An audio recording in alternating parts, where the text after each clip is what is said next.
mon père, à août 1832. Je n'avais pas 5 ans lorsque je le perdis. On m'habilla de noir. La mère de ma mère me couvrit en pleurant de ses sombres habits. Et, sans l'interroger, moi, je la laissai faire. Toute détalée de nouveaux vêtements. Et mon cœur seul porta le deuil sacré d'un père. Je n'avais pas 5 ans. Mais, parfois, au milieu des plaisirs de mon âge, je demandais « Où donc est mon père? En quel lieu? » Et l'on me répondait « Votre père?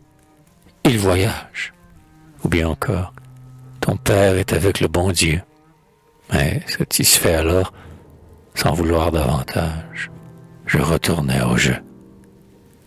Cependant, une nuit, dans un rêve prospère, un homme jeune, avec un sourire d'ami, se pencha tendrement sur mon front endormi, m'embrassa, prit ma main et dit « Je suis ton père. » Nous causâmes longtemps, et lorsque le matin m'éveilla de ce songe si triste et si tendre, j'étais trempé de pleurs.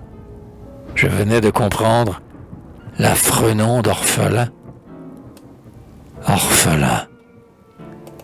Qu'un seul mot peut cacher de tristesse.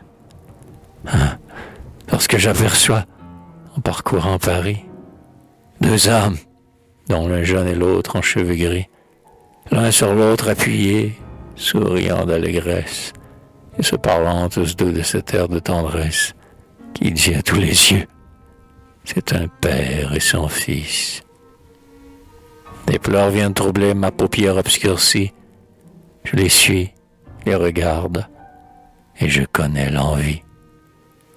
Ô fleur de l'âme, amour, tu brillas dans mon sein. Tu parfumas le ciel de mes jeunes années. Et je sais ce que c'est que vivre des journées avec un serment de main. Je connais l'amitié, je connais tous les charmes de répandre son cœur dans un doux entretien. Et nul, entre ses bras, avec plus douces larmes, ne presse un ami qui revient.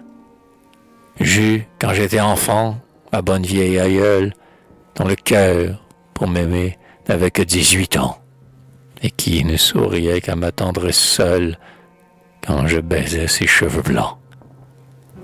J'ai des parents bien chers, une sœur bien aimée. Mon enfance a trouvé des amis protecteurs qui m'ont toujours ôté l'épine envenimée pour ne me laisser que les fleurs.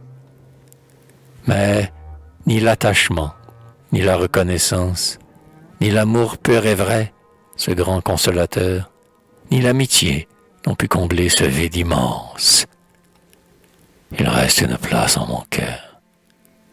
Et jamais sur ma vie heureuse ou malheureuse, le deuil ne s'étendit, le bonheur ne brilla, sans qu'une sourde voix, plaintive et douloureuse, me dit « Ton père n'est pas là. » Mon Dieu, je l'aurais tant aimé, mon pauvre père. Je sens si bien, aux pleurs qui coulent de mes yeux, que c'était mon destin, et que, sur cette terre, son fils le rendu bien heureux. Et pas un souvenir de lui qui me console. Je me souviens pourtant de plus loin que 5 ans, et pour plus d'un objet ridicule ou frivole, j'ai 1000 souvenirs présents. Je me rappelle bien mon jouet éphémère, le berceau de ma sœur, l'immeuble de satin, et le grand rideau jaune et le lit de ma mère, où je montais chaque matin. Je me rappelle bien qu'après notre prière, ma mère me disait « Va embrasser ton père », que j'y courais, tout faible encore. Alors il me pressait 20 fois sur sa poitrine, puis m'ouvrait, en riant de mes joies enfantines, un livre qui me semblait d'or. Je me rappelle aussi sa voix grave et sonore, mais son front, mais ses yeux, mais ses traits que j'implore. Mais lui, mon rêve éternel. Rien, toujours rien. Le ciel m'a ravi son image. N'était-ce donc pas aussi mon héritage que le souvenir paternel? C'est peu d'un tel regret. Ce que je vois, que j'aime, parle toujours de lui. L'indifférent lui-même s'attendrit en le dépeignant. Dans leur cœur trop heureux, son souvenir abonde. Tout le monde l'a vu, le connaît, tout le monde, hélas, excepté son enfant. Aussi de quelle ardeur j'interroge et j'appelle les témoins de sa vie, ou même de sa mort, comme j'écoute, accueille, embrasse avec transport, un mot qui me le peint, un trait qui le révèle, et comme avec délice, en mon âme fidèle, j'enfouis mon trésor. C'est surtout dans les cœurs, sur les bouches de femmes, que j'aime à retrouver son nom. Leur âme comprend mieux mes regrets et son âme, et leur reconnaissance est son plus beau renom.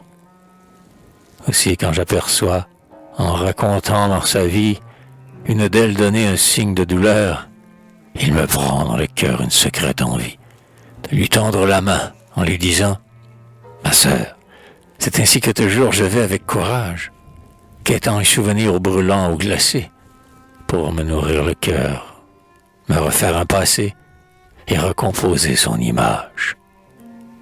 Et puis, lorsque mon âme est pleine jusqu'au bord, que je la sens gonflée et riche de ses quêtes, qui me semblent à moi comme autant de conquêtes que je fais sur la mort, je vole au monument qui me garde ses restes.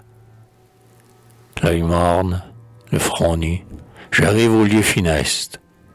J'ouvre la grille noire et sur le banc grossier, à droite de la tombe, en face du rosier, triste, je m'assieds en silence.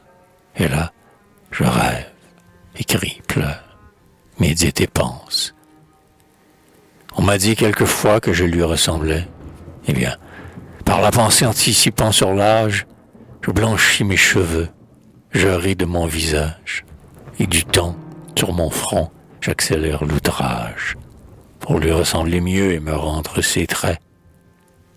Et puis, pour réveiller sous ce froid mausolée, et réjouir son ombre un instant consolé, l'esprit plein de ses vers touchants, je me prends à redire, à côté de sa cendre, les douloureux accords où son cœur triste et tendre se répandit en plus doux chants. Mais bientôt le soir vient et m'arrache à mon rêve, mon fantôme si doux s'envole. Je me lève, je pars comme on part par l'exil, puis, après quelques pas, un moment je m'arrête, regarde encore sa tombe, et lui dis de la tête, « Adieu, Père. » Hélas, m'entend-il?